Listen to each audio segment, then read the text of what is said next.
In this lecture, we will learn how to add a parts list and also balloons to our 2D technical drawings. So to demonstrate this, I'm going to use this assembly here from the Creating Assembly section, so feel free to do the same. And let's create a drawing.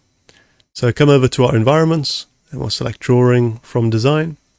I'll leave everything as default here, make sure that's manual. Can we go for ISO, size 8.3, and a landscape orientation. Let's click OK. And then, as always, we need to enter in a base view. So I don't particularly want to use the front view for this viewpoint. I want to use NE isometric. Okay, I'm quite happy with that, but we need to bump up the scale. So let's change that to, let's go for 0.75. Yeah, that's a good size. Okay, so left click once there. And I'm also going to change the style as well to shaded. Click OK.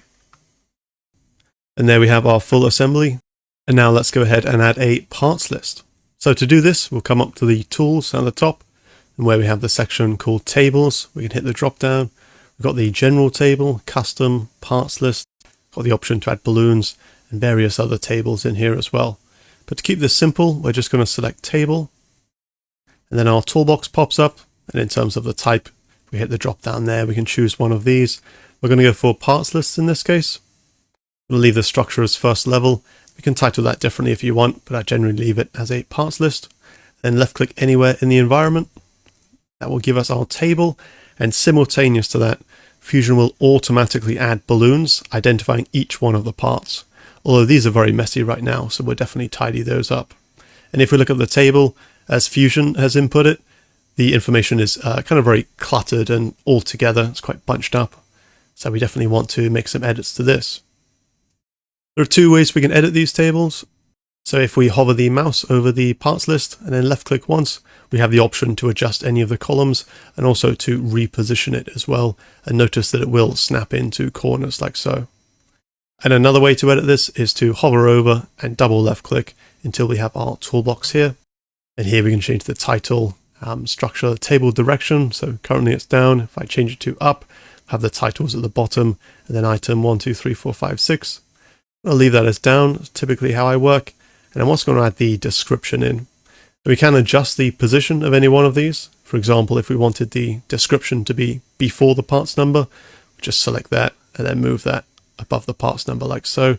But for me, I'm going to leave that after the part number. Click close. So I'm just going to drag that over here and let's look at the information we have. So in terms of item 1, 2, 3, 4, 5, 6, these item numbers here correspond with the balloon numbers. So item number 1, have our part number here. That's the pulley base plate and carbon steel material. Then we have that item number 1 here pointing to the base plate. We've then got the quantity. So yep, we've only got one base plate. Item number 2 is the bracket arm. So 2 of those, 1 wheel, 1 pin, and 4 fasteners, the hex head bolts, and 4 of the washers as well. Then the part numbers here. So we did cover this in a previous lecture, but I'll just show you quickly how to add a part number. Let's take the base plate, for example. If we want to add or change the part number, come across, right click, go on properties. And then here we can adjust the part number. We can also change the description as well. I'm going to leave that as it is for now. That's all good. Let's go back to our drawing.